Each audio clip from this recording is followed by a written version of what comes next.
કેટલા લઈશ? ખાલી 1000. મારી પાસે તો 1 રૂપિયો નહીં. મફતમાં આવવું હોય તો કે. મફતમાં હું તો નહીં આવું, પણ આ આવશે.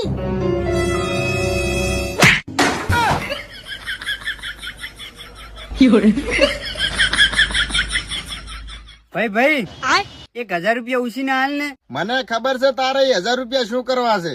તું જ્યાંથી આવ્યો કે ને અહીંયા દાડામાં 2 વખત જાઉં છું. તો તું 2000 રૂપિયા લાવ્યો ક્યાંથી? ગેમ રમીને. ચી ગેમ? ઇન્ડી લક. અને મારે ગેમ રમવી હોય તો જોઈ મારા ઇન્સ્ટાના બાયોમાં ગેમની લિંક આપેલી છે. લિંક ઉપર ક્લિક કર અને ડાઉનલોડ કર અને રજીસ્ટર કર. અને હા, તું અહીંયા મારો પ્રોમો કોડ યુઝ કરીશ તો તને 100 રૂપિયા બોનસ મળશે. આની અંદર ઘણી બધી ગેમો છે, જેમાં મારી ફેવરેટ ગેમ છે ડ્રેગન વર્સસ ટાઈગર. કારણ કે આ ગેમ રમવી એકદમ આસાન છે. અને ચાલ તને આ ડ્રેગન વર્સસ ટાઈગર મારા જ ફોનમાં લાઈવ